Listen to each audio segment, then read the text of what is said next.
Gurudev. Jai Gurudev.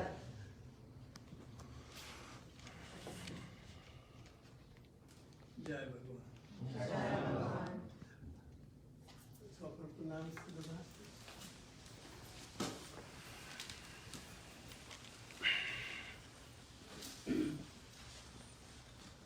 बोलो श्री सद्गुरु देव की जय। बोलो श्री कृष्ण चंद्र भगवान की जय। ओम नमः पार्वती पते हर हर Mahadev.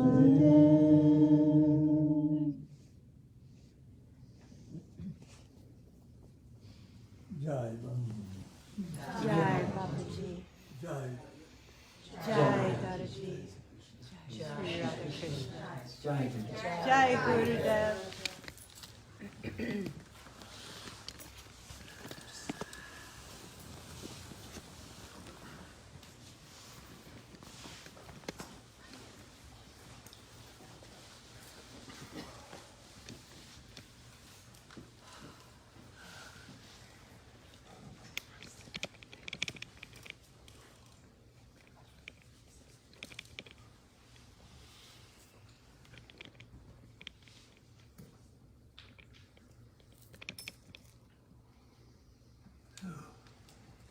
How many of you came new today? Thank you. Thank you. Yes.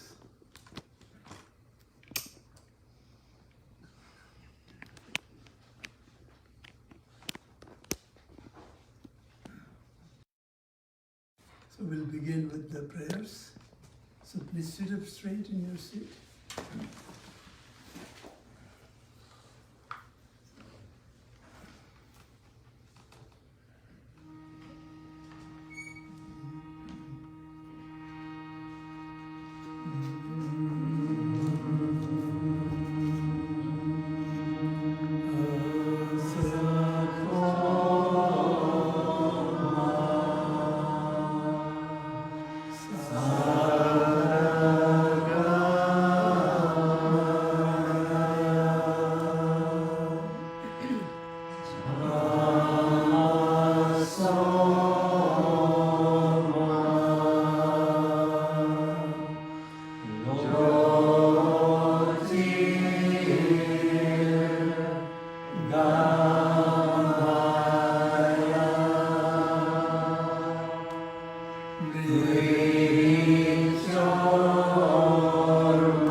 Bring your attention to your breath.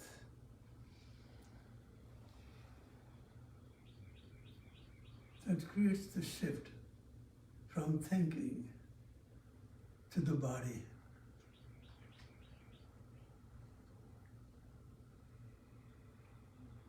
So connect back to your body. When you connect with awareness,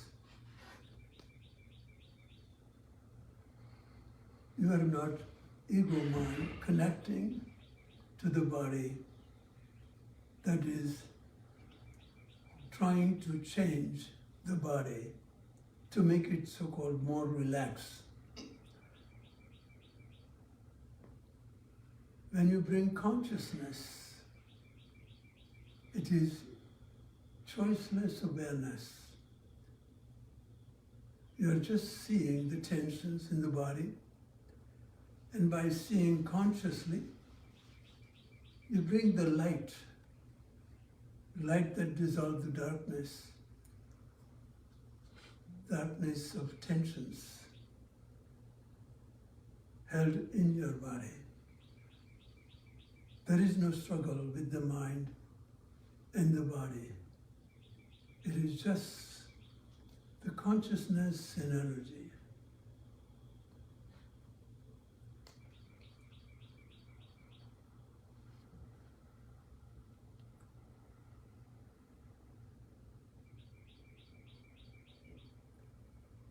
So bring your awareness to anywhere there is tension and see if the light itself, awareness itself, can melt it away and be released. Experience.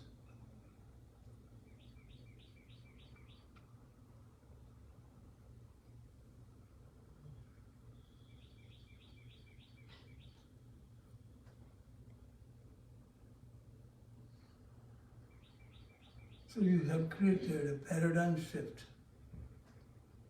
from doing relaxation to bringing non-doing to return back to its original state of relaxation.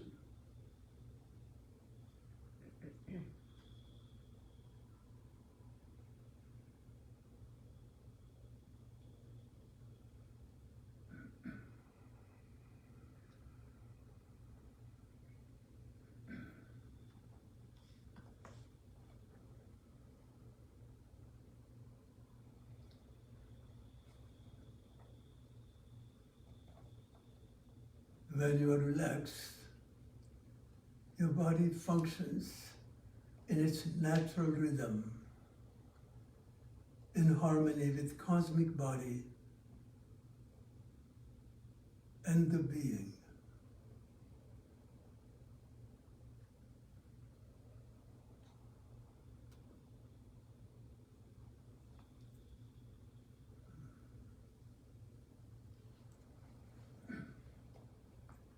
Jai Babuji. Jai Babuji.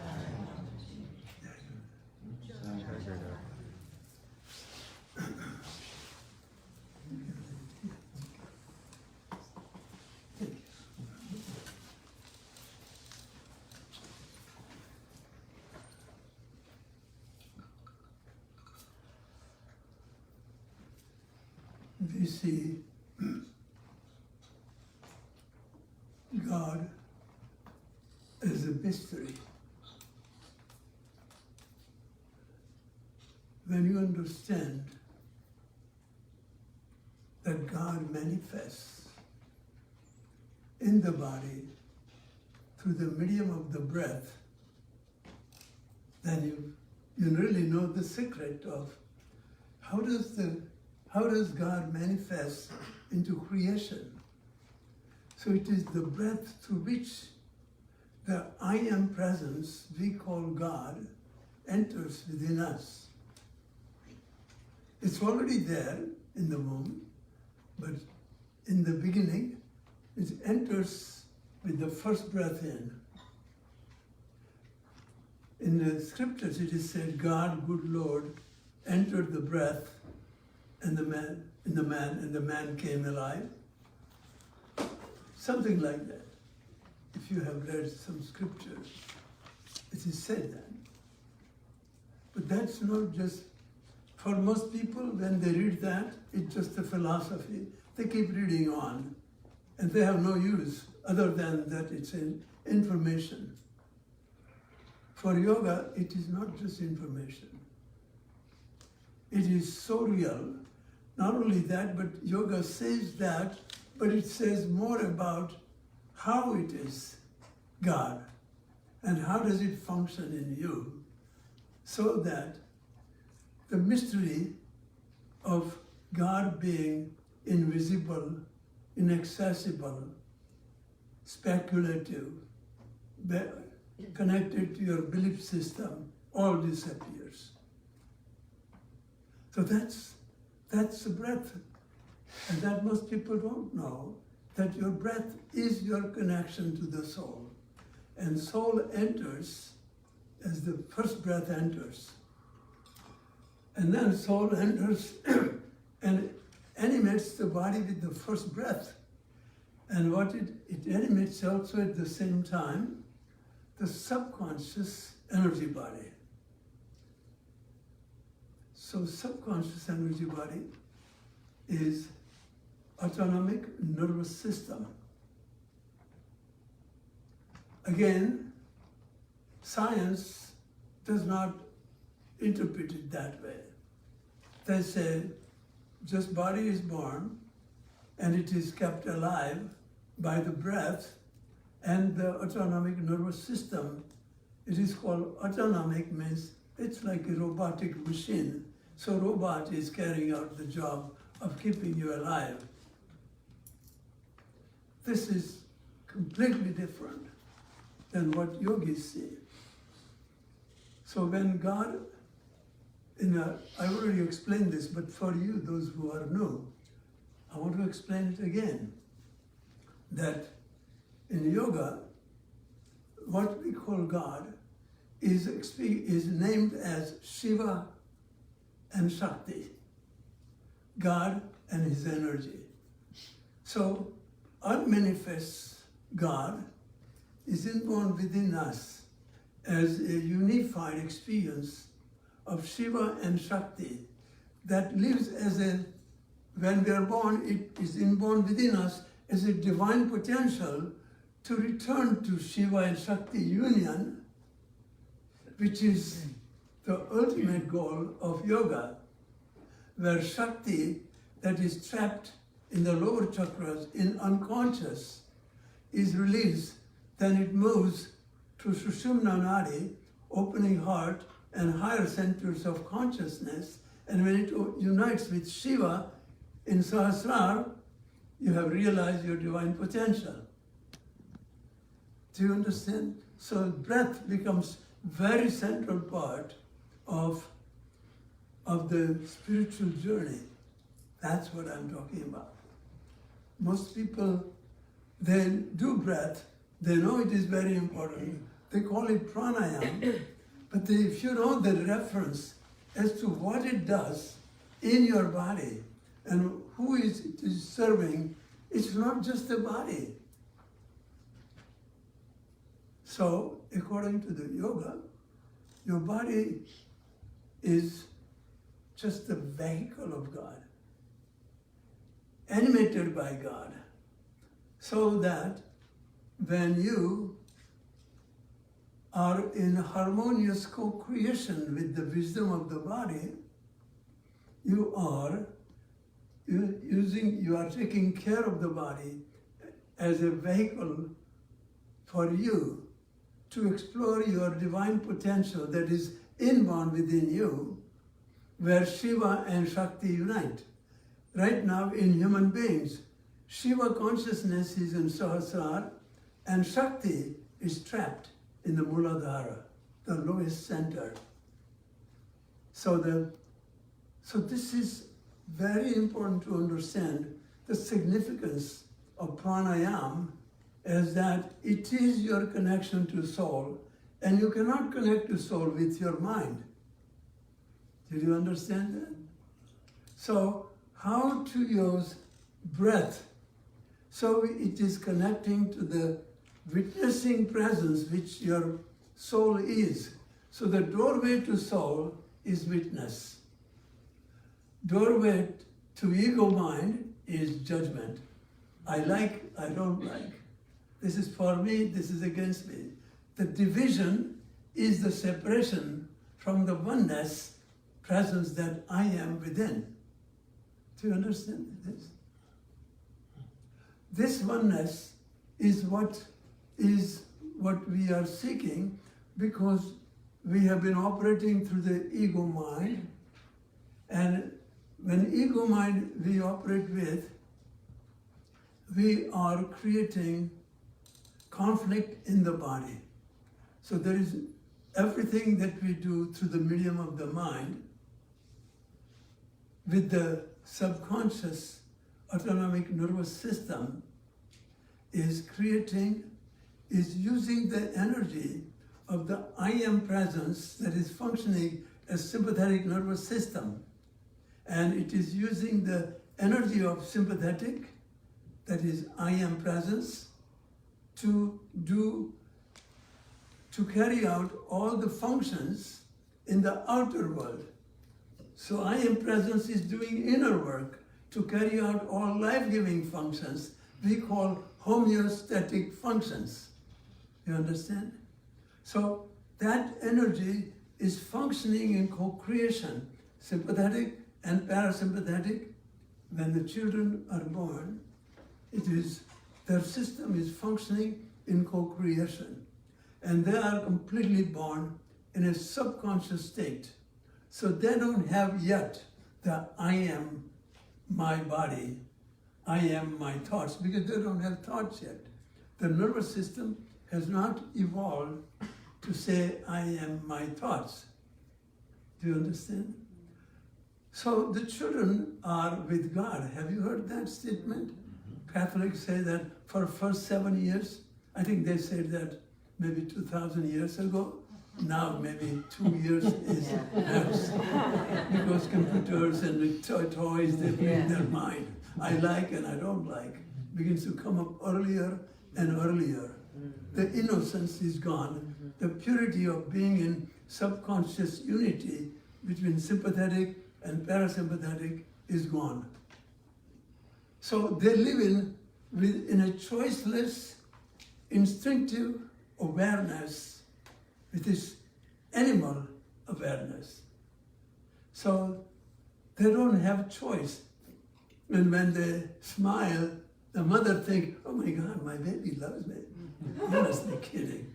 They're just smiling. They're not smiling to convince you that feed me milk and I'm sure you will love me back. Do you understand? The babies are just purely with God, means on a subconscious level. So they do not just, if they were conscious, they will say, I should smile so mother makes sure, feeds me regularly. And then the baby just doesn't cry a little prematurely because yesterday she missed me and the babysitter didn't come in time and I was starving. So today let me start crying a little early so she doesn't forget. There is no mental process. And the crying happens spontaneously only when there is hunger. Do you see the difference between when we grow up, what happens to the mind?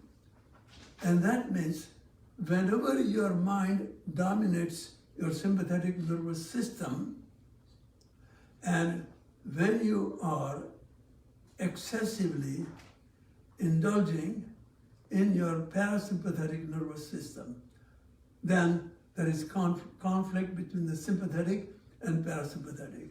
How do you engage in more more indulgence in parasympathetic? Means it is all the senses belong to the body.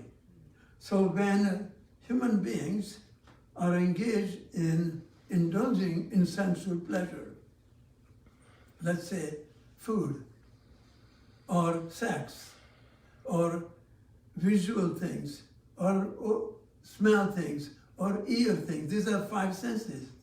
So when people indulge in it for pleasure, then it becomes psychological engagement of the parasympathetic nervous system. So psychological now is in conflict with the biological.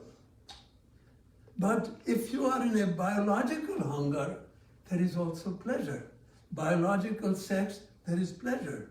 That is natural. So as long as your body and mind are in co-creation, your body, your breath is also in harmony. That is connecting to the Ida and Pingala Nadi, sun and moon breath are also in co-creation. See, this is where comes the pranayama. So we upset this balance between what is subconscious and what is sympathetic and parasympathetic. Other ways. So there is sensual ways, indulging ways we do that is more often than even there is something we do mentally and emotionally also creates more stress. For example, in your life situations, in your love life, family life, work life, or social life, if you are having a lot of just stress and conflict, where else does it come from? One of this, right? So if you create stress, then you are creating more tensions on a sympathetic nervous system level, then the parasympathetic can resolve it. Do you understand?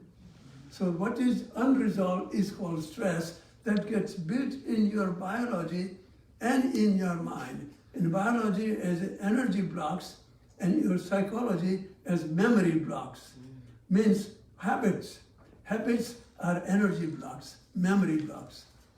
So almost people who eat habitually overeat, or wrong foods, or wrong times. Do you understand? That is all built into our biological tensions in our body. So when biological happens, what does it happen to the breath? Every time you violate your body, your breath pattern changes. Every time you abuse your body, the breath pattern changes. So anything that you do with your body is involved with the breath. For example, when you try to lift a heavy weight, all of a sudden you automatically control, you hold the breath to get more strength, right? And as soon as you, so breath is connected to every movement. But if these movements are internal and psychologically and emotionally created, that affects the sympathetic nervous system, and that cannot be balanced by the parasympathetic because it's not natural hunger. It is, your body cannot process, it cannot digest the way you thought about yourself, others, or the world, or relationship. So then body is imbalanced, sympathetic and parasympathetic, then sun and moon also gets into imbalance. So these yogis have developed an amazing science about breath, and that relates to subconscious autonomic nervous system. Why? Because breath is partially automatic and partially voluntary in human beings. In animals, it's all automatic. There is no partial. So the partial part in human beings is connecting to the mind. Means mind can affect the nervous system. That's a great privilege. So animals cannot do pranayama, by the way. They cannot control their breath. They don't have any need because they don't disturb it ever. They have no freedom to even disturb their breath or disturb their autonomic nervous system because they function on an instinctive basis which is aligned to the biological survival and sustenance period. They don't have ability of the mind to violate it. Do you understand?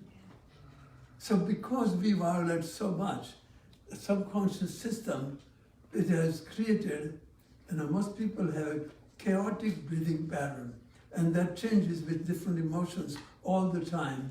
So if you want to change your emotion, it has a specific rhythm. If you have a fear, there is a specific rhythm. If you just start breathing regularly, change your breath, your fear thoughts will go away right away. Right away.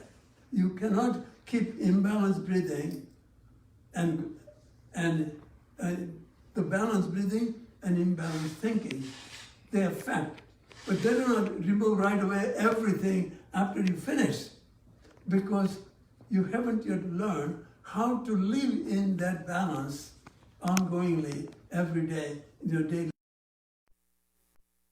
Yoga is a way of life. It's not just some little discipline that you practice on meditation or pranayama, even though that is necessary, but it should be integrated in your daily life. So breath is partially voluntary. That's why you have come to a breathing workshop. Otherwise, there was no need. So, but what do we do voluntary? Why do we have to learn? Because hardly anybody is breathing that is in harmony with consciousness and the wisdom of the body. So, what is body? Your body is the direct manifestation of the formless presence, God being that you are. So God has manifested into polarity, sympathetic, male, Shiva, and parasympathetic, female, Shakti. So in subconscious, they are in harmony. But subconscious human beings are already identified with their thoughts as I am my thoughts. Do you understand? So what human beings do is they completely create an illusive life. Why? Because they say, what I think about myself is who I am. If you think that you are crazy, then that's who you are. No, that changes. And you say, I'm okay. When you used to know you are crazy, and somebody says you are crazy, you say, stop it. Who are you to call me crazy? That's a crazy mind. You know you are crazy, you are mad. So what you think about yourself has no validity at all. What you say about yourself, and then another biggest mistake we make, what I think about you is who you are. Where did you come from? How do you know who the other person is by the way you think about it? Because you had a conflict with that person 2 days ago. So what you think about it is now what you think about who they are? No. You change your thinking about it, and about it comes from you, not the person. So this is the body-mind conflict that we live with ongoingly, and that affects the breath. So breath is the middle link. So breath is grosser mind. Gross mind is breath. And it is a subtle body. It is a little subtler than the body, grosser than the mind. Therefore, breath can be used as a powerful medium to affect your body or mind. Do you understand? This is so important. Then you will know the power of breath if you know all the secrets. So, like these are connected, body, breath, and mind. So, if you just are focusing on your relaxing your body, so your mind and your breath will come back into harmony. If you focus on breath, your body and your mind will come into harmony. If you focus on relaxing the body, your mind and breath. So they are affecting each other. But the most powerful medium of managing the thoughts and emotions that are built into the body and the mind, they are not just either only in the body or in the mind. So if you want to change those old samskaras, old impressions, that is what is manifesting through your mind and emotions. When you think about yourself, others, or the world, that is where it creates distortion, because it is distorted energies that are built into your body and in your mind. Now, how to correct it? Pranayama is a very powerful medium. Do you understand? Your whole life can be changed. But that's not the only place where you change, because every time you have violated your physical body, you have violated by mind, eating too much, or drinking too much, or indulging too much in sensual pleasures. So mind has created it. So that is the cause. Do you understand? So through breath, you can only remove just what is in your body, and that will affect the mind, but you cannot remove it from the unconscious condition past that lives in your below the ego mind, that are not visible or accessible. So pranayama cannot alone do it. To disengage from the ego mind, you have to go beyond the ego mind into superconscious state of witness. So now witness can go even below the ego mind. Below, not only below the ego mind, but all the blockages, unconscious patterns that are left in you. That is where, that's why meditation, that is why the yoga that I teach, I call it I am yoga, meditation in motion. So only meditation can help you to return back to I am that I am, nothing else. Breath alone cannot do it. So breath is the most important link to witness, but not without the witness to combine with it, because breath can be practiced as a breathing exercise, just like yoga can be practiced as yoga exercise, right? But that's not yoga. That will not connect you to the soul, because only when it connects to the soul, it becomes yoga, right? Otherwise, it becomes ego. It connects to the ego. So this is, pranayama is a subconscious vehicle to connect with the soul. Witness is a superconscious vehicle to connect with the soul. So it is the ongoing use of both pranayama, you use as a vehicle, but witness is what makes the real pranayama out of the physical exercises and breathing exercises. You see?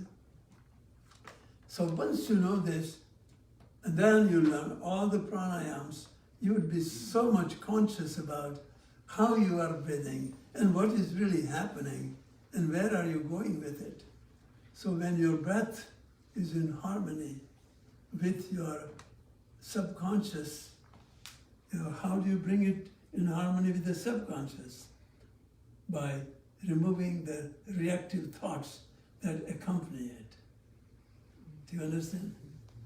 Therefore, there is no pranayama without witness. Do you understand the difference? That's why I call it quantum breath. That is called quantum breath, which is the exact translation of pranayama. But breathing exercise is not pranayama, neither it is quantum breath. It creates the shift from unconscious.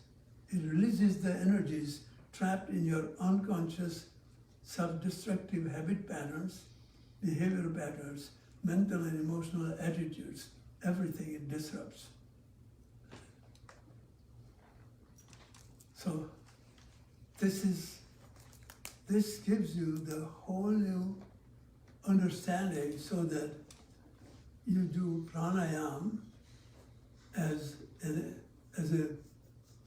like a devotion to the body, because body is the temple of God. So then Christ said body is the temple of God. But when said body is the temple of God, they made it the temple of God by all the techniques they showed how to get to it by naming autonomic nervous system, Shiva and Shakti. Right there, God. Do you understand? But Christ could not explain that because in his age, where he was speaking, people didn't know, were unable to go there. So the only vehicle that was to him to go to spiritual is do the miracles. That's all they could recognize. In yoga, you're not supposed to show any miracles publicly because it becomes the posture of ego. Do you understand? Yes. But here, the saints are those who perform miracles. They are declared as saints. This is very different. So one time, when I was with Bapuji, and I was doing sadhana, so I was one time watching the snake charmer from my second floor, and snake charmer was maybe another 150 feet away. So I said, he will not be able to play his flute. He was snake charmer, so he plays a flute. It's like a bean with two tunes. And I know that the snake charmers, they take out the teeth of the snake so there is no poison. Otherwise, I would never do that. And then the snake charmer was so bewildered. He says, what happened to my flute? It doesn't play. So I was so excited that it worked. So I went to Bapuji and I said, Bapuji, this happened. I said, never do that again. Because when you use your siddhis or powers, you get more lean towards the ego rather than go beyond the ego. Do you understand the difference? That's the power. That's yoga. So that's what saved me to become a yogi rather than a healer or something like that on a superficial level. So yoga is very powerful. It has given these vehicles of yam, niyam, asana, pranayama. And if you practice as a physical discipline, how do you go to pratyahara? What is pratyahara? Withdrawing your attention, outward going attention, inward, right?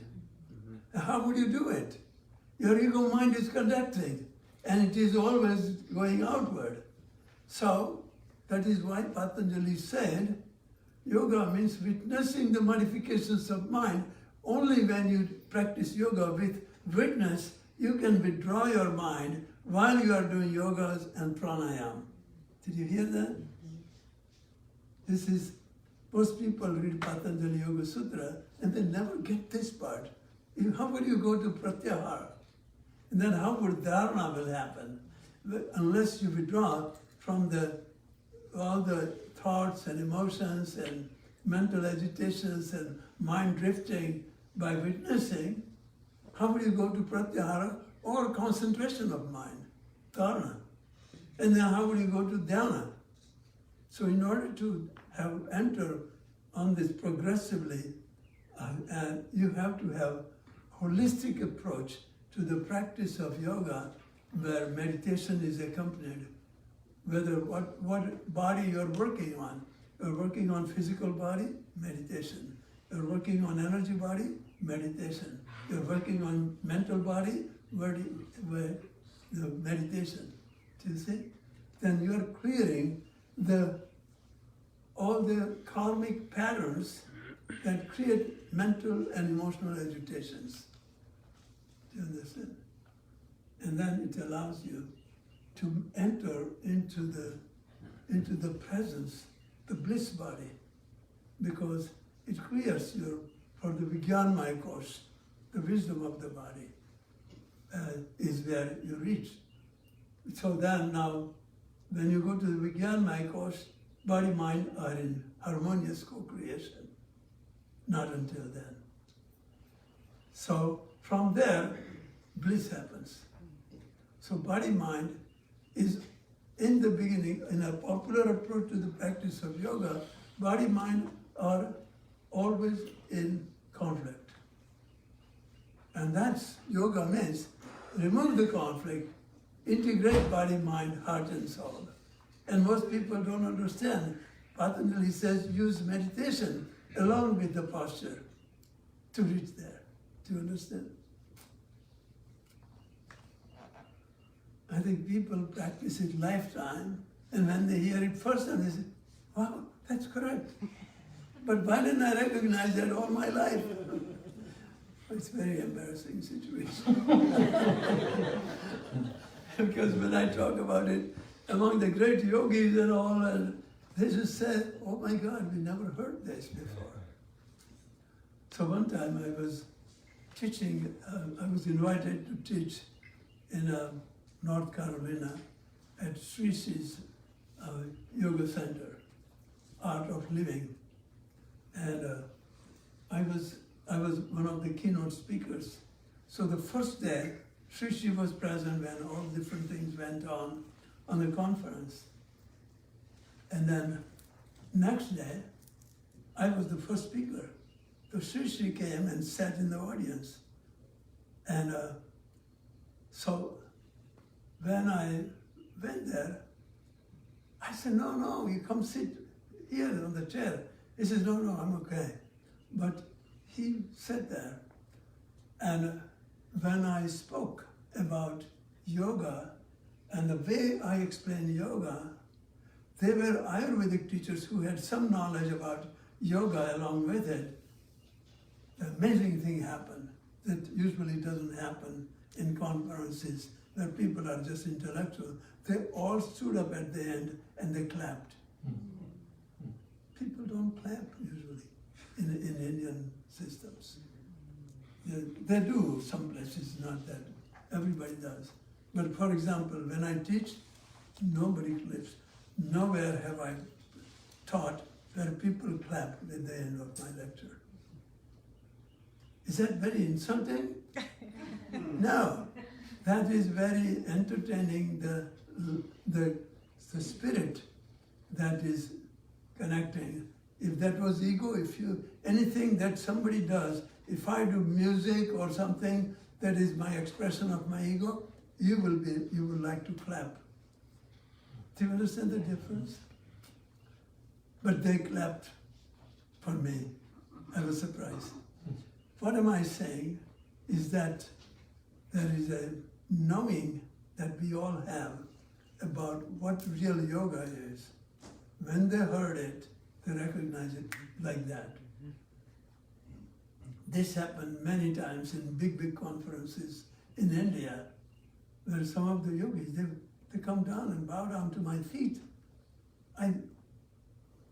Because they never heard this. That's what you are hearing. The real understanding of how breath works and how you can use it as a connection to the wisdom of the body and the soul that comes through it. Okay, now it's your turn, and maybe Devarshi will come in and answer. Gurudev, I would love to just write down a couple things that you said. Okay, so I'm just going to turn this so you can see it. So now I can see it. One of the things you said was witness consciousness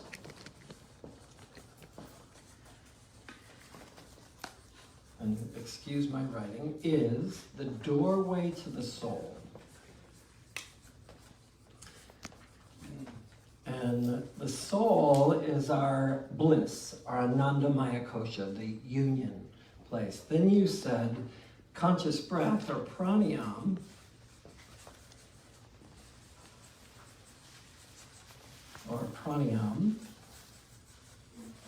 establishes witness consciousness above, which obviously then is the doorway to the soul, and pranayam joins the body and the mind and the witness consciousness. So puts them all together. And I think that that is really a beautiful summation of all of the many things you were talking about. So then I want to explain a little bit about that. So, some human beings are living in a transition state between subconscious and superconscious. They have already separated from subconscious. Means they are living in conflict with the body. That's what it means. And then they cannot go to superconscious. Why? Because they are in conflict with the body. So, just health will not do the job. Health and consciousness.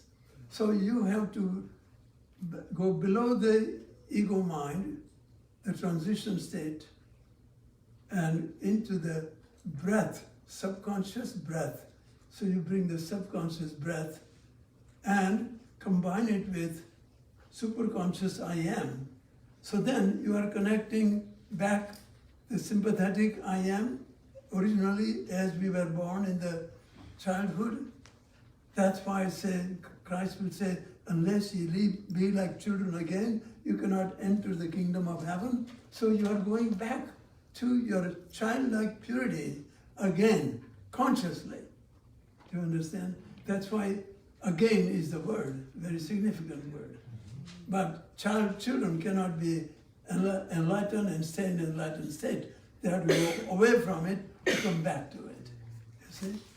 So that is why we are all prodigal sons and wanting to come back home. If you are not prodigal, coming home is not a celebration at all. So the son that stayed home, there was no celebration for him. So this you understand, these are all allegorical stories about how life works. So don't worry about you have done wrong things. That's when it gets very interesting to go back home. So, Gurudev, I want to show something about the diaphragm, which is another way of saying what you were saying. So our diaphragm is this concave mushroom cap muscle that sits underneath our rib cage. And it goes up and down, and it causes us to breathe. So I just want to say to the teachers in here, many of you have heard this before. Think about this as though you're going to teach it tomorrow. So really get it down. The diaphragm is one of the few muscles in our body that is both smooth and striated. So what that means is this. Smooth muscles were some of the first muscles to form in our body. When we're an embryo, the first muscles to form are smooth muscles. The first part of our brain to form is the medulla oblongata. It's the pea-like, it's called the reptilian brain. It is the oldest part of our brain. It was the first part of our brain to form in evolution. It's our reptilian brain. It runs all of the autonomic systems that Gurudev was talking about, okay? So your pea brain, your reptilian brain, runs your digestive tract. So that's a smooth muscle. I'm not sitting here saying to my breakfast, go down here, move over here, come on up here, time to come out now. That's all happening completely unconsciously, autonomically, by the reptilian brain. I'm also not telling my heart to beat. My heart is beating. My heart is connected to my reptilian brain. So the first thing as an embryo to form is your reptilian brain forms, and then your heart forms, and then your intestines form. Okay, so these are the oldest part of who we are. Striated muscles are connected to your prefrontal cortex. So just for the fun of it, I'll put a brain up here. And this is our pea brain at our brainstem, and this is our prefrontal cortex. This is our conscious brain. And those run our striated muscles. So striated muscles are, I'm going to raise my right hand now. I'm going to spread my fingertips now. I'm going to point my finger up to the sky now. So this is me deciding how I want to move. I'm making a conscious decision about what I want to do. This is the older part of our brain, and this is really the part of the brain that Gurudev was saying animals don't really necessarily have. Okay? So our prefrontal cortex is our decision. This is where we respond and choose. This is our reactive brain. This also holds impulse, reaction, anxiety, stress. It's the fight-flight response, which is held in our prefrontal, in our medulla oblongata, and here is our conscious brain. So what's interesting about the diaphragm is It is both smooth and striated. What's cool about that is most of the time, most of us don't think about our breath at all. We don't go to bed and think, breathe in, breathe out, breathe in, breathe out. You know, you can stop thinking about your breath altogether and you will continue to breathe, which means your reptilian brain will take over. But we're going to do an experiment here. In a moment, everyone take a deep breath in. Well, let's all do it now. Take a deep breath in. Hold your breath. And exhale.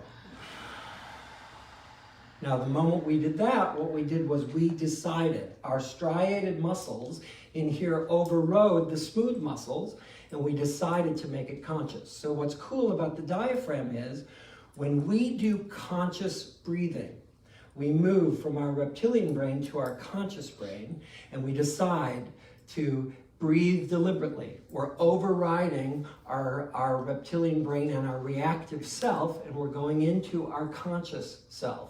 And then when your mind wanders and you float off, your breath goes back to its autonomic, unconscious responses. So I want to tell a story, Gurudev, that you may remember. Gurudev, many years ago, there was a man named Merv Griffin who had a television show. Do you remember this? Yeah. And Gurudev was brought on the Merv Griffin show. And he did numerous things that in essence were considered miraculous, which really aren't miraculous, but they're miraculous to the average being. And basically what he was doing was showing that he had the ability to control his autonomic system. So one of the things I think that you did was they measured your heart rate, and deliberately he sat down and increased his heart rate, and then deliberately decreased his heart rate. Now, most people don't have the ability to, the heart is just simply autonomic. But what he was showing was he could consciously, deliberately activate his heart. And he was sitting in a chair. You know, so it wasn't like he jogged around Actually, he said he called the doctor from the audience. He checked my pulse.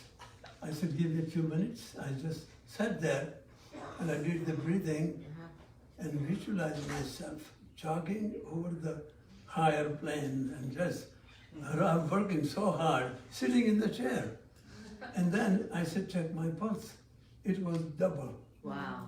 Double, just by visualization. Wow. So autonomic nervous system can be affected by what you think and what you visualize, and that creates. So that's what happened. It's a beautiful example. So for me, when we do this breath, literally there are connections called dendrites between our conscious brain and our unconscious brain. When we go from the unconscious brain and we take our breath from being non-deliberate, involuntary, and unconscious, and we make it conscious, we are building pathways between our brain, okay, and making ourselves be more deliberate and more conscious. I call this the pause button. We're creating a pause button inside of ourselves. Particularly, I told you last night that I work in a recovery addiction center. This is the single best tool that you can give an addict, because addiction is run by this reptilian brain. Reactive, no thinking. The conscious brain doesn't come in and say, that's a bad idea. You might want to think about the consequences of this. They've downed the alcohol or taken the drug before the other part comes in and says, now I have to deal with the consequences. So this simple breath, it's so simple. I just want to repeat that. It's so simple, and that really is where the difficulty is. If we just continually practice this breath, it would do as Gurudev said. It would establish witness consciousness, which is the doorway to our soul. It would help us bypass our mind. It would get us out of our reactive thinking and quiet the reptilian brain. And, you know, that's a lot of good stuff. Okay? Simply by going from unconscious, involuntary breath to conscious breath and keeping it there and keeping it there and strengthening that muscle and building those pathways between the unconscious brain and the conscious brain. So this is beautiful explanation physiologically, because this is reptilian brain is connected to biological manifestation of autonomic nervous system. So that represents animal brain. Like everything that we have been learning in our evolution, all the information this brain knows. So what you can never know through the mind is already known through the reptilian brain. So we do not know, but I was reading somewhere that so much of every action that we have is already performed by the autonomic system that we have adapted. And some of the autonomic is habitually added unconscious autonomic. So this is called subconscious autonomic, and human beings add to it unconscious autonomic by using the parasympathetic nervous system of the reptilian brain. Yes. So I want to add in here the vagus nerve. So how many people are familiar with the vagus nerve? Good answer. So if you're not familiar with the vagus nerve, this is one of my favorite things to say in modern society. Google it. Google the vagus nerve. You'll be very surprised about what's there. So the vagus nerve, vega in Latin, the word vega means wandering, okay? Science has long overlooked the vagus nerve. Most of us, when we think of our nervous system, we think, here's our brain, down comes the brain stem, all the brain stem is housed in our spine, and out from our spine comes the nervous system out to the limbs, and in from the limbs into the brain stem and up to the brain. The vagus nerve, the wandering nerve, is the one nerve that's not housed in the spine, and it wanders through the body. It comes down the neck, and then it wanders through the body, interestingly enough, like a snake, okay? Like a kundalini snake. It goes through and it touches into all of our rest and digest responses. It is in charge of our glandular system. Our glandular system is the chemical basis for the whole mix that we're in. So stimulating the vagus nerve or the parasympathetic nervous system is really what it's all about, okay? Interestingly enough, the yogis tapped into this snake-like kundalini energy inside of us and were able to see it, and basically waking up this snake, being in charge of this snake, having the snake alive and flowing is really what it's all about. This snake, again, is attached to each of our glandular systems, and if you study the chakras, which are these are the energy channels, the chakras are the energy centers, and each chakra has glands that are associated with it. So they also tapped into these energy centers of our glandular systems that light up and keep our body balanced. And in today's medical system, are you familiar with the caduceus? You've all seen the caduceus. So the caduceus is the symbol for medicine, and the caduceus looks like this. It's got a little flower at the top, and then it's got two snakes that wind around a staff, right? Remember, you've seen this? Mm-hmm. So on any medical system, on every doctor's thing, they have this image of the caduceus. The caduceus is actually an ancient Ayurvedic symbol. And what it is it's the Ida and the Pingala, the two snakes, wrapping around each other. They cross each other 7 times, each one a chakra, and they open it at the Saraswat chakra at the very top of the center, where everything flowers, which is, as Gurudev was saying, it's the doorway to our soul. So as he was saying, as we do the sun-moon breath, as we balance this out, with the vagus nerve, stimulating the vagus nerve, it opens up the channels of the energy so that we can have awareness and experience of the soul. So it all can sound so mystical, and it's actually very biological and very scientific, because as he was saying, God has manifested into physical form, and the physical form has, a way to wake it up. And so we can come into an awareness through practicing this simple breath. And see, that is why, they're not only called Ida and Pingala and breath, sun and moon, and Ida and Pingala, Shiva and Shakti, but if you notice chakra system, that in each chakra there are different deities, right? So they said this is the abode of the different energies. They're not different gods and goddesses, but they are different energies. But because they are divine, they call it Shakti, Divine Mother. Do you understand? Mm-hmm. So each chakra. So when you live in, your mind is in harmony with your body, you are worshipping your body. That is worshipping. Instead, we abuse the body. Mm-hmm. what does the ego mind? He just creates so much stress, and then to get stress-free, we indulge in food or sex or alcohol or drugs, and then we create more stress. That means stress creates separation from the source of loving presence within. And the further you move, more you suffer from loneliness. That's what addicts suffer from. And then when you are alone, nothing can give you the sense of harmony or peace or being at ease with yourself at all. You're just separated from yourself. That's what's, then people think of suicide. And there are many medications. They say, no, if you take this, if you suffer from depression or suicidal, and they put such nice distraction of the people doing other things. So people, just because they're suffering so much, they would say, I don't mind if I have suicide thoughts, it's better than this pain. Mm-hmm. So we are the victims. And how to bring back that harmony, this is what yoga is about. Go ahead. So today they have there's been lots of wonderful new research out about the vagus nerve. And wonderfully, for many years, they've been studying depression and studying sadness and studying suicidal thoughts.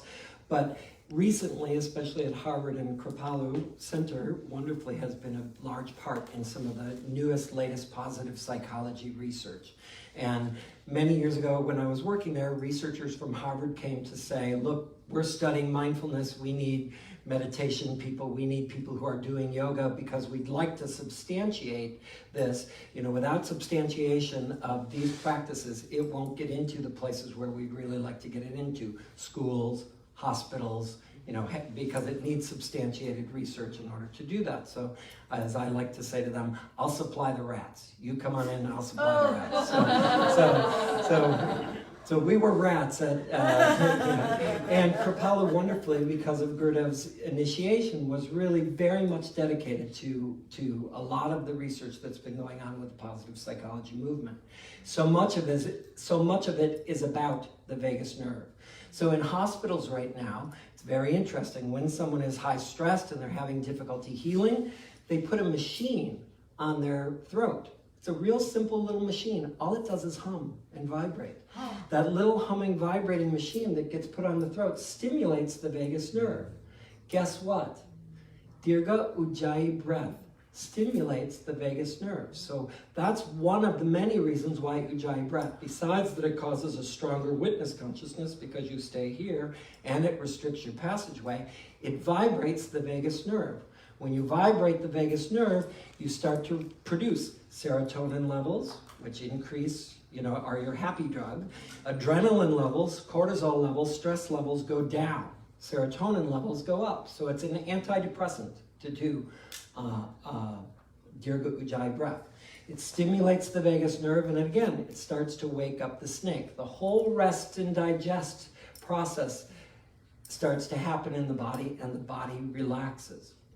Now, it's very interesting. Often in pranayama, I always say the quickest way to hear the voice of your reptilian brain is when you do a kumbhak, hold your breath, you immediately have a discussion, okay? So if you hold your breath, which is an internal kumbhak, and there are also external kumbhaks, and you hold your breath, immediately what you'll start to hear is, breathe stupid, mayday, mayday, you're gonna die. And then another part that says, oh, you're okay, just notice the sensations, it's all right. So, all right, you feel like your head's getting a little light, breathe, you're gonna die.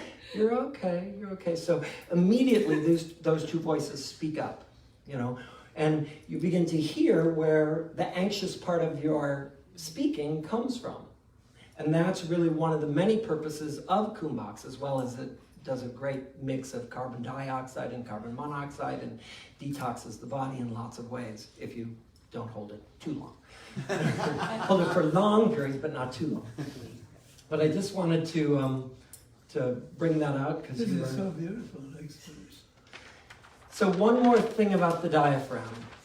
With it being here, and this was a key part of what Gurudev we used to do this all the time, and to this day, I don't do a class without it. So again, just want to say the way in which a teacher can influence you and live with you forever. Like there's not a day, there hasn't been a class that I don't teach where Gurudev isn't with me in some way, and where I'm not doing something that is directly related to experiences that I lived in the ashram. So we used to do a breath a lot called Hara breath, or the Agni breath. Agni meaning fire. And underneath, the Agni breath is deep diaphragmatic pumping. It's in through the nose and out through the mouth. So it's okay? When you do that, you're exercising the diaphragm. But what's cool about the diaphragm is it is not an accident that underneath the diaphragm are your liver, your kidneys, your pancreas. All of your internal organs sit right beneath your diaphragm. That is not an accident. All of those organs are very much like dish sponges. They get gunky, they get coagulated. If you watch any kind of dissections, I've watched a lot of anatomy dissections, you know, hearts and lungs, and they're all squishy, and they need to be rinsed out daily. We need to rinse out our sponges. When you do deep diaphragmatic pumping, that pump goes up and down and it rinses out all your organs. You're meant to rinse them out daily with deep diaphragmatic pumping. I always say we have an internal jellyfish because here's your spine. You know, these are your vertebrae coming down, and on either side of your spine is what I call sort of the most important muscle. Attaching right here at the bottom of your spine, T12, thoracic spine, coming down either side is your psoas muscle. So just take your arm up here for a minute and just feel your forearm. If you go like this, that's about how big your psoas muscle is on either side of your back. So it's your low back muscle, okay? So you know how important that is, right? It is a pretty important muscle. It goes down either side of the spine. Then the largest part, the belly of the muscle, actually sits inside your pelvis. And then it connects right to the top of your thigh bone, your femur, and it connects to the lesser trochanter. It is the only muscle you have that goes from the back of the body to the front of the body. And think about what it's connected to. Okay, so when we walk with our psoas muscle, we get our internal jellyfish pumping. That's a good thing. The pumping then starts to stimulate all of these internal organs and keep everything balanced. Underneath our diaphragm is our largest lymph gland. So lymphatic fluid is your garbage dump. That is what takes the toxicity out of your system, and it's very important to have lymphatic fluid in the system. If you don't have your lymphatic fluid in your system, you get sluggish. If you get sluggish, you don't move. If you don't move, you don't create lymphatic fluid. So that is why the lymph system, unlike other systems, doesn't have a pump. So your respiratory system has your diaphragm. Your circulatory system has the heart. But the lymphatic system is all based on your lymph glands are all around joints and movement. Okay, so it requires movement to get the energy to move. So it's a chicken-egg situation. If you get lethargic, what you need is movement, but if you get lethargic, what you don't want to do is move. Yeah. And then once you move, you get the lymphatic fluid flowing, which then makes you feel like you want to move. So it's when you know this, it's like, okay, take the little willpower that it takes to get up and get the lymphatic fluid flowing. What's cool is, this is why yogis are taught a headstand or an inversion every day is a good thing. Because when you go upside down, the lymphatic fluid are like little squids. They actually drain when you're upside down. So being upside down in an inversion is one way to drain lymphatic fluid into the body. But the key way is, your main lymph gland here, which gets everything started, is right underneath the diaphragm. When you do deep diaphragmatic pumping, you start squishing lymphatic fluid into your system, which is pretty great, okay? So diaphragm, I love it. I love our little jellyfish here that we've got going. There's so much to this thing. It's in the center of our body, again, connected to our breath, connected to our brain, drawing everything together, keeping us detoxed. And so Agni breath, I always say, and I always give tribute to, and I always say, this one thing, empty coat sleeves, with Agni breath, I always say, it could save the world. And I mean that. I mean it could save the world, because today all the autoimmune diseases we have, all the depression, all the chronic fatigue syndromes and the Epstein bars. So one of the things we did at Kripalu when Gerda was there was we had a program called Health for Life, okay? It was a 21-day program, and people would come, and on the first day, and this was before some of the technology of today, we would take a picture, we'd take a pinprick of their blood, and we put their blood up on a wall, okay? Blood cells that lack oxygen are shriveled, not very energetic, and they hold candidas and yeasts and viruses and illnesses. It's thick, it's gunky, it's coagulated, okay? So our blood is mostly water. It is just like an aquarium. If we had an aquarium here and we pulled out the oxygen, it would take about a week before that aquarium was thick, gunky, coagulated, and murky with algae and gunk. Our blood is the same way. We need to keep it oxygenated to keep the blood and the hormones in the blood really balanced, okay? And that requires oxygen. So, I forgot what I was saying in regards to that, but pinprick of the blood, thank you. So after, and many of the people who came for our Health for Life programs were recovering from cancer, were obese, had mental illness, and that was why they were choosing this Health for Life program. And so, interestingly enough, after 21 days of not exercising, not like let's go out and jog and swim a mile, but of breathing, of going out for walks in the woods where we deliberately we're walking, but and then afterwards, we put their blood up on a slideshow. Blood that has oxygen is bright, it's happy, it moves around, it does several things. It increases your metabolism. It's like the light switch for your metabolism. It's pretty impossible to lose weight if your metabolism isn't on, okay? Many people say, why is it that she can eat anything she wants and, I look at a donut and I get fat? It's about that metabolism, having the metabolism switch on. So breath and oxygen turn the metabolism on. It gets the blood happy, eating everything up, everything balanced, and then your food digests. So, kicks in the metabolism. It produces endorphins, natural antidepressants that keep you happy, and again, reduces all the others. It balances it boosts your immune system, so it keeps you healthier. All that is, let's just see, great benefit, great benefit, great benefit, really great benefit, all from breathing, and there are many others. Of course, it increases your lymphatic fluid and gets you energized and ready to move.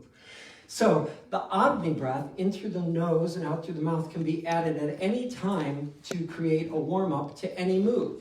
Empty coat sleeves was one of them. And I love empty coat sleeves as the beginning of any yoga class because you twist your spine, you lubricate the spine, you get the nervous system on either side going, and as you're doing this, the squeeze and soak effect in yoga of twists helps squish the internal organs. So we used to wake up every morning and start with the 6 movements of the spine with Agni breath. So it was just combined with the Kapalabhati, yeah. Yep. And it, to this day, there's not a class I lead that doesn't have that in it. And I literally say it could save the world. So one other piece about that. Prior to the Industrial Revolution, the oxygen content on our planet was at 33%. So we were breathing, every breath, we were breathing 33% oxygen. After the Industrial Revolution, with all our pollution, it went down to 17%. Wow.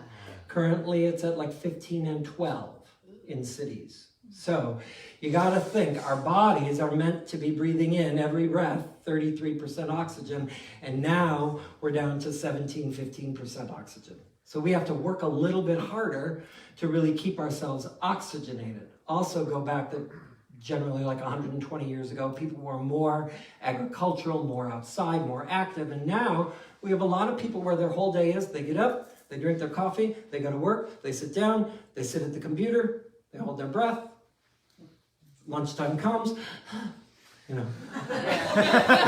it. And then they wonder why they're depressed. There's no oxygen happening at all, getting any of the system that keeps us going started. So they lack the energy, their mind goes, when there's no oxygen, the ego mind goes rampant. and stress levels go high, which then cause people not to breathe, and it's a vicious cycle. So I'm convinced that, again, all the antidepressants going on in the world and a lot of, again, the drug and alcohol issues that I'm dealing with directly, not myself, but my students, that this single breath is like, do this every day, do this 3 times a day. Especially in rehab, everybody smokes. So they trade, they're chain smokers. They've traded like one addiction for another. And I'm like, give up smoking, and every time you feel like a cigarette, do so, you'll get the better benefits. Start breathing in and feel the energy that comes from it. And I often say, if I was the owner of a corporation, I would say, here's the gig. Smokers are really lucky, right? Because every hour they get to go out and they have permission to go outside and go, right? So I would say, nope, every hour, everybody outside, do this, 5 minutes, come on back in, and then let's see what it does to productivity, to joy, to happiness, to health, to the insurance rates. Could make a big, big difference. It's so beautiful. Biologically, how does it work? Very important. I'm trying to think if there's anything I think that's a good basic in regards to, like, are you on for going? It's really important to handle our mind to say, this isn't just some mystical, thing off, that doesn't relate. This has incredible benefits. So when you start to experience in your body, and when we're doing this breath and we start to experience a little dizziness or lightheaded, it's a good thing. The detox process has started. Oxygen is entering your body, and you can start to say, a great thing is happening here. So do you mind if we do a little practice with it? That'll be extraordinary. All right, so come on up into a standing position.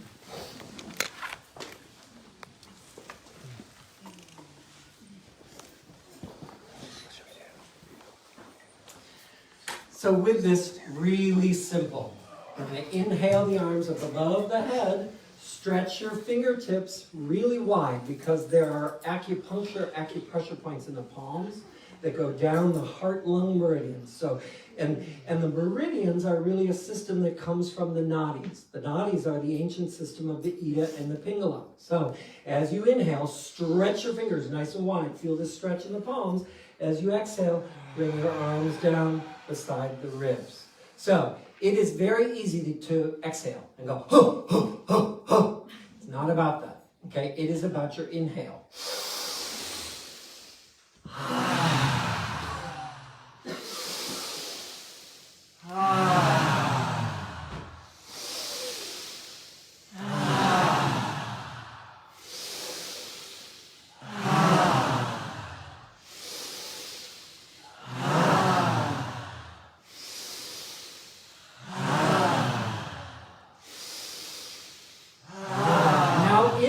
As deep as you can and hold the breath.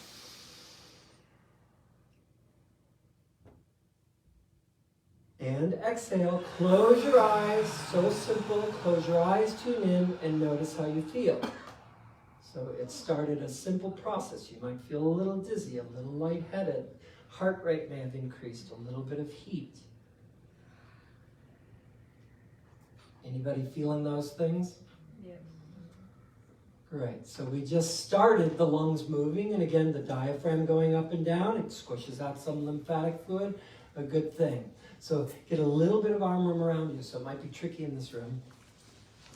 And we're going for what Gurudev used to call empty coat sleeves. Bhamnan would call empty coat sleeves. So with this, and again, you can add the Agni breath to anything. So it's in through the nose, out through the mouth. So here we go. Ha, ha, ha. Ha!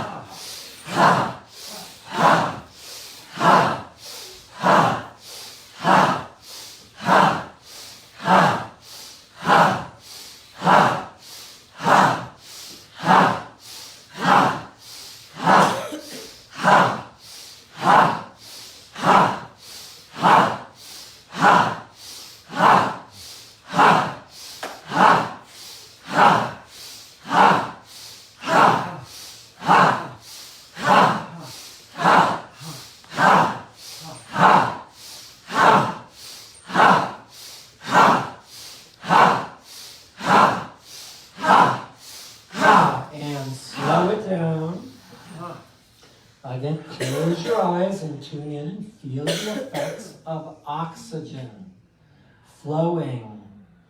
Everything gets flowing. As Gurudev said, we have resistance to being in our body.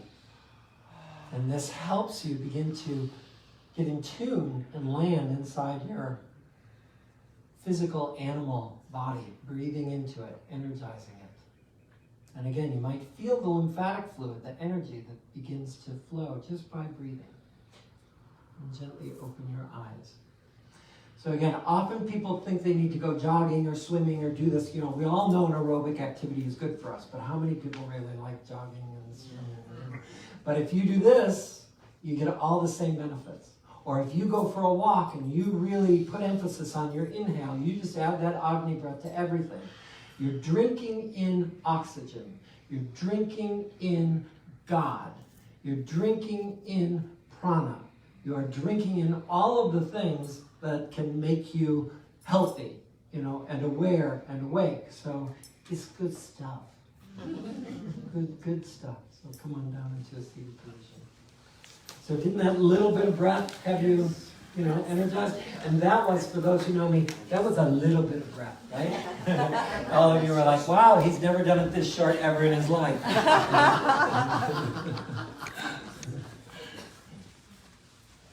Do you have anything that you were wanting to say? Is it about time? Yeah. We've got more. Yes.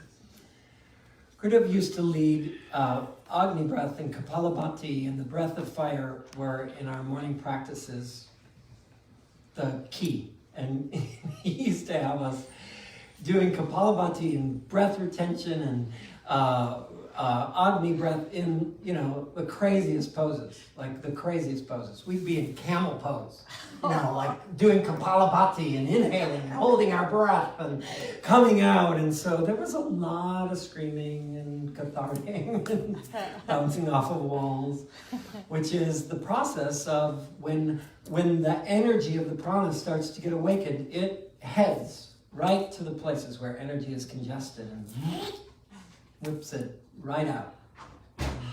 You have to be willing. So because so much of the tensions, see, when you suppress your emotions, your anger, your fear, it gets built into your body as a tension. And whenever you release the tension, you release what is suppressed. And so I used to ask to hold this is the area where all the emotions are held in the gut area. That's a reptilian brain. Because everything that you violate, every time you violate your body, you're violating the wisdom of the reptilian brain.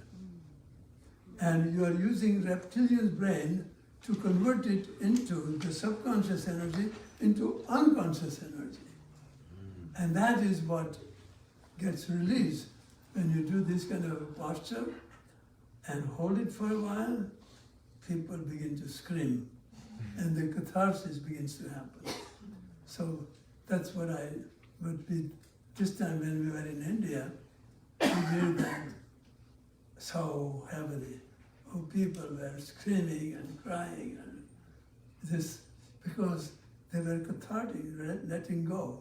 So that's the idea of how to release the trapped energy of your old traumas, painful memories, emotional wounds that you have had in your love life, family life, work life, or social life. That's where it is held. So we create so much of that is called karma. So when you do something and you do not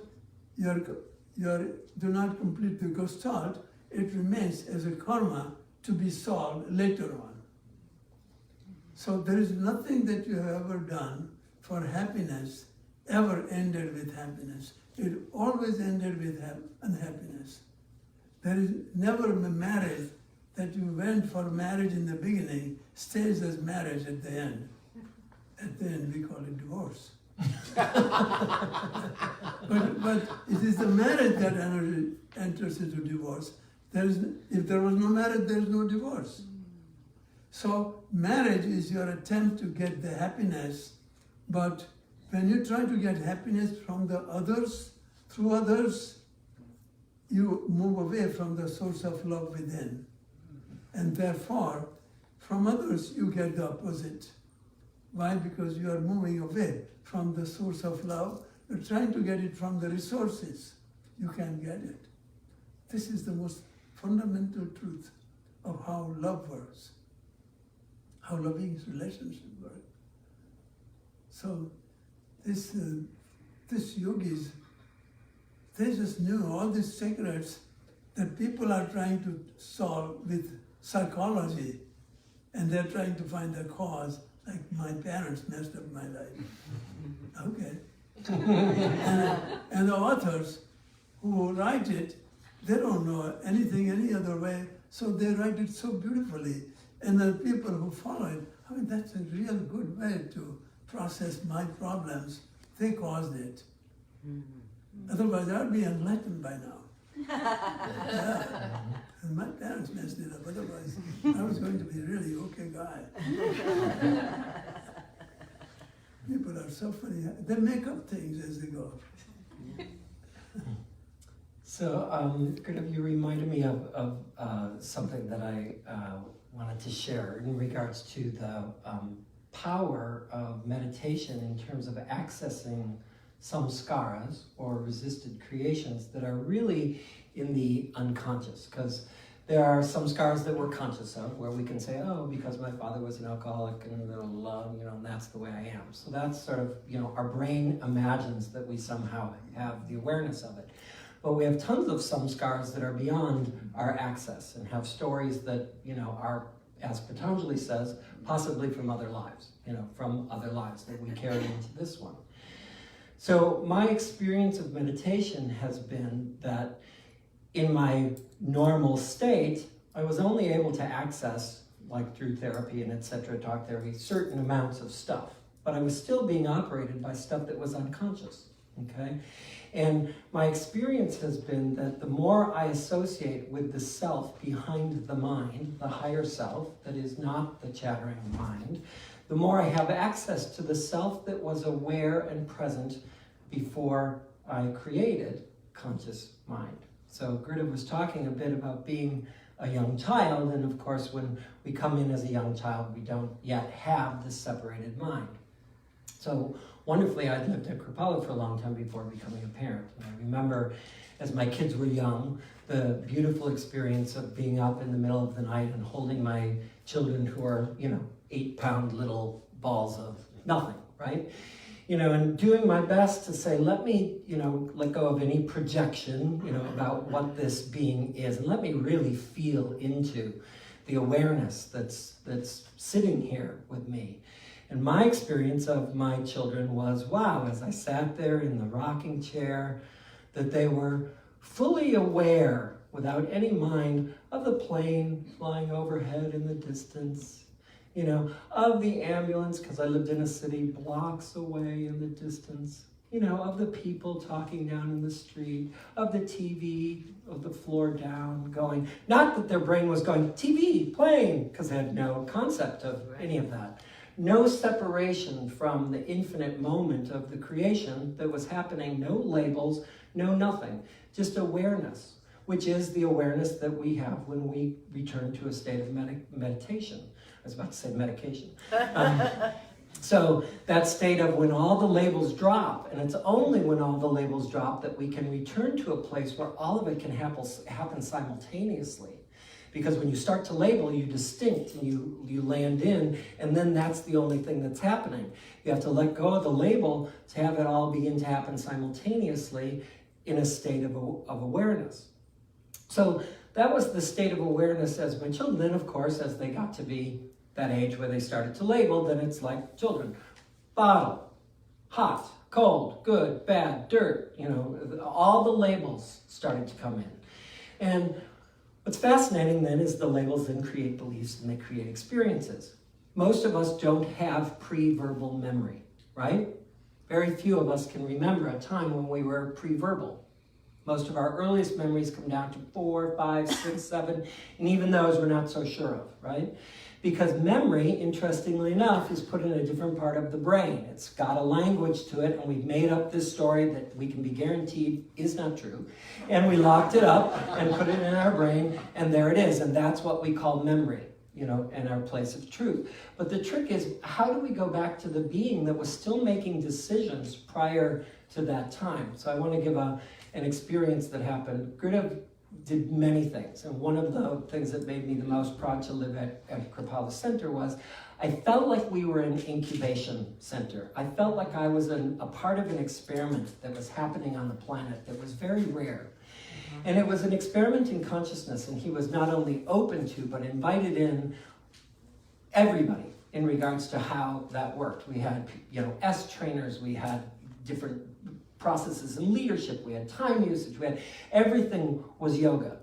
And so I felt so grateful to be in this place where this deep experimentation was happening with, you know, 350 residents of people that we lived with, worked with, worshipped with, argued with, you know, like the whole mess. So we really knew each other. And what was fabulous was different than now. We were first an ashram, you know. Secondly, we served guests to keep ourselves afloat. That was, you know, what we were doing. But we were first an ashram, and I want to actually say I would think that's one of the reasons why, you know, today, you know, Gurudev had more attention on us being an ashram and our personal enlightenment than he did on what a lot of other gurus and teachers came, which was marketing, branding, getting themselves out there, you know, creating the next DVD. We were a cloistered, celibate, renunciate community, not very popular. Just so you know. You know, it's certainly not in the 80s, right? It was definitely a counter culture. But I felt we were doing the practices, and that's what was, so we were living the lifestyle and in the intensity of doing the practices. So one of the practices that we brought in and that Gurudev brought in was the process of what was then called holotropic breathing, rebirthing, but what yoga calls, it's a pranayama called Kriya breath. So it's a simple and very powerful demonstration of how the power of the breath transforms. And the breath knows, like Shakti, knows just where to go and just what to release. And my experience of doing this hundreds and hundreds of times myself and guiding hundreds and hundreds of people through it is that the breath has an innate wisdom. It doesn't ever give somebody something that they can't handle. You know, it's not something that we need to worry about. If it's not meant to come out, it won't come out. If it's meant to come out, it comes out, you know. So I trust that intelligence. And we used to have sometimes twice a year, sometimes 3 times a year, we would close the whole center to have resident retreats. During those resident retreats, we turned up the volume for ourselves. You know, mostly it was karma yoga and karma seva, and of course our morning practices and stuff like that we were doing daily. But when we went into resident retreats, we would lock everybody out for 3 days, 5 days, etc., close down, and we would go into intensive practices and sometimes stay up all night and chant and do crazy things. And we always did the Kriya breath, en masse, okay? So 300 of us doing Kriya breath in the main hall. Yeah, wow is, it was wow. So during one of those experiments of Kriya breath, I had this experience. I experienced myself as a child in my mother's womb, okay?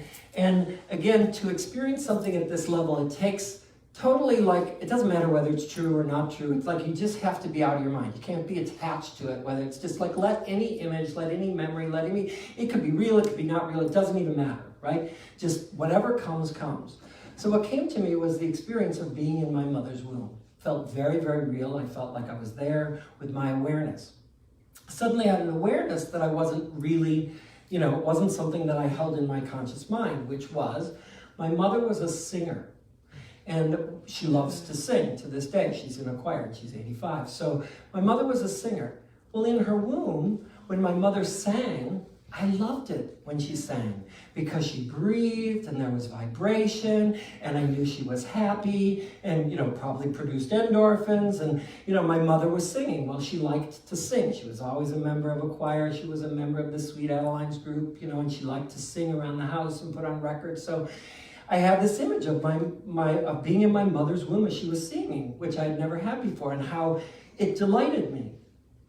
from there, I realized that I came out of my mother's womb, obviously, and all my life I joined a choir. I sat next to my mother. She was a tenor, so she had a low voice. I always sat next to my mother. All my life I sat next to my mother singing. I loved it on Saturday mornings when we all had to clean the house, and my mom put on the albums, and we all sang. And I loved it. And it was like a deep, I didn't get until that moment that this was a deep cellular memory of connection that had sort of stayed with me. Now, could be true, could be not true. I think it's true, and I think it's sweet, and I think it's fabulous, okay? So, no, but according to, in yoga and yogic scriptures, it is described that like Ghatorgach, who was the son of Bhim in Mahabharata, he learned the secret of how to escape from the war trap. It's a whole, what you call, kind of riddle. You get lost, and if you get lost, you lose. So he had learned that. So it is said in the scriptures, in his mother's womb. I like that. I like that. And that is, most people do not know, but the child has a lot of their DNA is created by the mother thinks. So nowadays, mothers they do not know what they are doing to their child when they are going through divorce or their anger or their frustrations with husband, with parents, with life. They are really conditioning. The children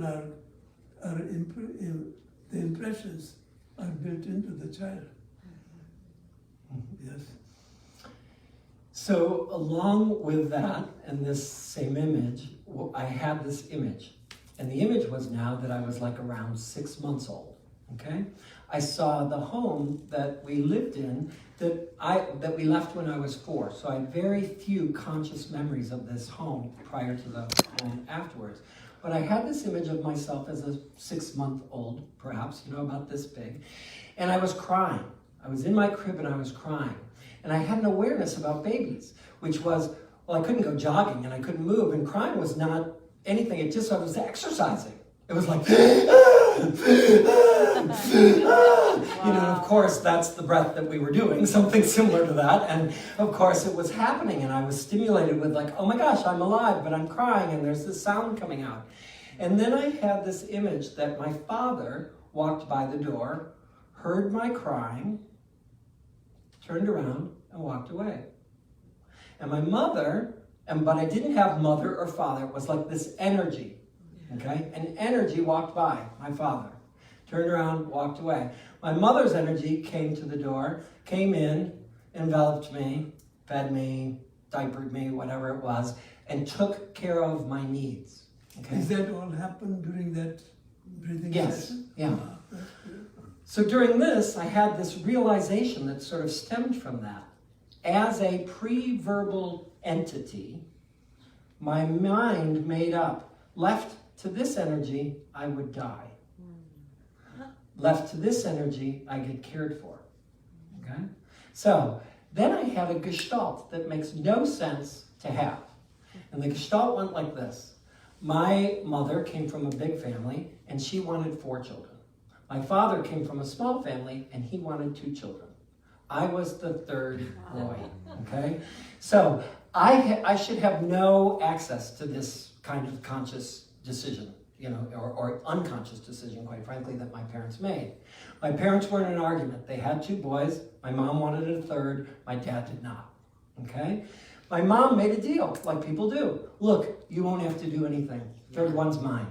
Okay? So people make decisions like that all the time, and it's not really conscious, and we don't really think about the effects of it, and that's the way it is. So my dad, yep, she'll get it, and out I come, and I was really my mother's child.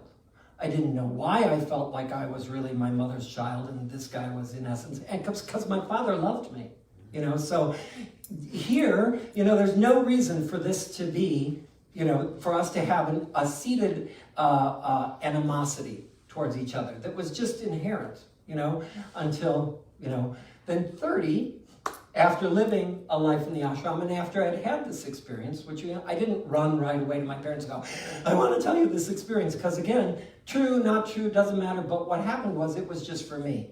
it sort of unlocked things, and I started to see some patterns. Interestingly enough, as a being, completely from my unconscious, if I moved to a new place, I found a mother figure, a strong mother figure. I always got a strong mother figure in my life to protect me. I didn't realize that that was the case, but at the ashram, I don't know if you remember Uma. Uma was my strong mother figure. We used to sit at Gurudev's feet. We always, the women and the men were divided, but Uma and I, of course, would get there soon so that I could be here and she could be here because we were the division line, right at Gurudev's feet, which was great. But I didn't get that I had an unconscious pattern that was playing itself out. And that literally at some cellular level, I thought if I didn't have a mother figure with me, I would die. It's that primal and that unconscious. And when I became aware of it, and this is the fun things that you could do living in an ashram because people understood this kind of wacky story, I went on a woman fast. I was like, I need to eliminate all women from my life. I need to, wean myself from this unconscious pattern. And, so I, told the women in my life this was it. Sort of, you could walk around with signs like in loving silence or, etc. So I went on a woman fast to just sort of play with this thing. What's fascinating to get to the end of this story, wonderfully at the age of 30, my parents wonderfully went to counseling with me. And I like Gurudev, counseling is, as we used to say at Kripalu, it's the booby prize. Great, so you understand it. Still doesn't change it. But what was fascinating was being with my parents in this counseling session. It was a really great counselor. I got to bring this story forward. And both of them were shocked. They were like, wow, that was true. That happened. We didn't get that was the decision, and we didn't get it, and that was true. And it was like, wow, we have the ability to access these deep unconscious samskaras that are living with us from states that we make, from entity beings without conscious mind, from energetic experiences that sit within us, and that's what we know of in this lifetime. Let's add on what we know of in other lifetimes. I want to say that it's not like you necessarily need experiences like this that label things, that give you all the answers, because again, I just told you this whole story and it could all be a bunch of BS, okay? And I'm fine with it being a bunch of BS. The technology that Gurudev keeps teaching is the same, regardless. When something comes up, feel it fully without resistance. In that, you will get all the information that you need. You don't need to have the labels of it, the understanding of it, the where it came from, the whose fault it is. You don't need to. You allow it to come up without resistance. You feel it fully. When you feel it fully from a witness consciousness, it goes back out into the universe as a free choice. No longer, when it's here, it's doing you unconsciously. When it's here, you get to do it or not. Your choice. You're free from it. It's not like what happens when it's here is we resist. We say, I don't ever want to feel that way again. Well, that doesn't happen. When you say, it's okay to feel lonely and sad and disconnected and grieving. Okay, here it is. I feel lonely and sad and disconnected. And then at the end of feeling it fully, we go, wow, there it is. Loneliness, sadness. Sometimes as a human being, I feel that. There it is. I have no resistance on it. It's one of the many infinite creations to feel. I've taken my samskara, my reaction off of it. And that is what pranayama does. It's the digestive process for our karma and our samskaras. So the more we stay seated in the present moment with our breath, I used to, for many years, and Gurudev taught this meditation. He has no idea what he taught because, and I say that with the greatest love, because he was then and is now in the present moment. And Gurudev then was teaching what was coming through him at that moment and, is now teaching what is coming through him at this moment. And in the moment, he created the most amazing things. And one of the things that sits with me was a meditation, which was just, on your inhale, take the bucket down into the well. On the exhale, feel whatever you feel fully, and then when it comes out, dump it out. I am not that. Next breath, inhale. Take the bucket down into the well. Whatever is there, do not judge. Feel it fully. Pick it up. Let it run through you. Dump it out. I am not that. Take the bucket down into the well. Whatever it is, feel it fully. Bring it out. I am not that. And to this day, that's it. Again, that's it. We don't have to keep recreating the wheel. We just have to keep doing it. And then, when we get used to it, the process itself becomes so enjoyable. It's not about getting anywhere. It's not about being done. It's not about, being enlightened. It's about being right here, feeling everything fully, because that's our aliveness. That's beautiful. I had a good teacher, Gruda. That's the only one thing worthwhile living, and then the next thing is teaching. Because what do you do? How do you live more fully, whatever as far as you are? Then teach, and you live more fully. The teaching giving becomes receiving. That's why I never get tired giving, because I receive every time, provided you're giving from the heart. When you give from the heart, you become receptive of what you are giving. If you're giving from the mind, what you give goes away. You are already paid for it. You're not giving from the heart. So it's very interesting way of living consciously. And that's what the breathing is about. When you breathe consciously, it performs all the miracles that Devarshi was talking about. Amazing miracles of healing. So many people who are depressed, and they forget to breathe, and they're just given breathing and just visualization, all of a sudden they see a whole new dimension. They forget to breathe or even think differently. They just get caught into the wheel of negative thinking. Yeah. Would you close with a meditation or something? Close to that. Okay. Get guided. So come into a seated position, sit up tall and straight. Close your eyes. And first bring your awareness like an inner explorer and scan your physical body. Scan your muscles and bones, how you're seated, and make any adjustments, anything that's uncomfortable.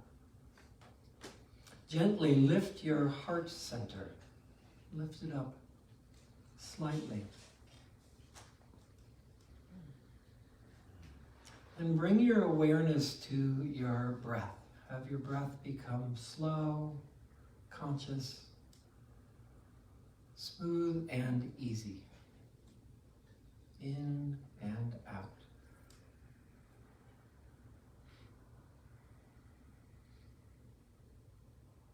Feel yourself as an animal breathing air in and out.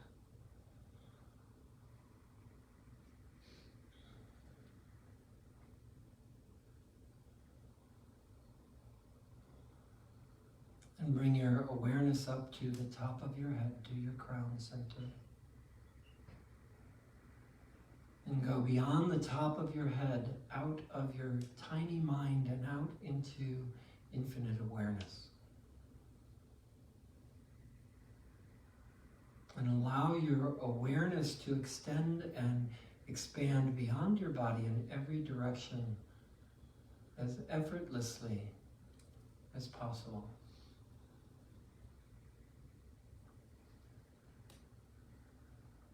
Reduce any effort that it takes to allow your awareness to continue to expand in every direction, simultaneously, effortlessly. Include everyone and everything.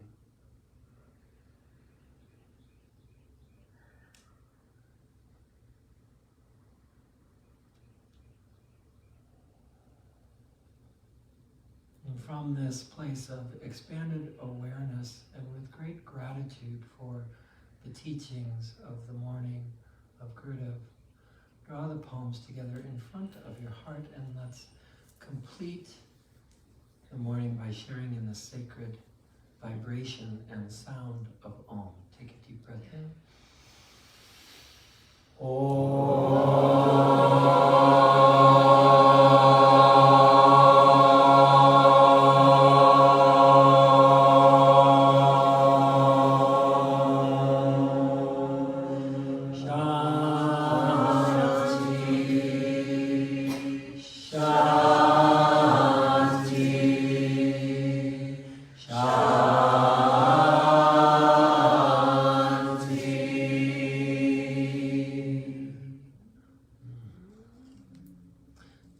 Jai Gurudev.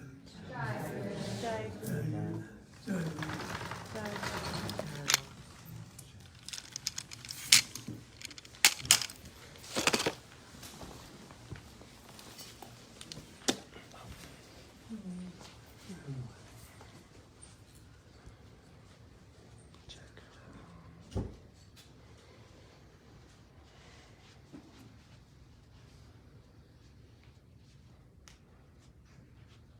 Bolo Shri Sadguru Deva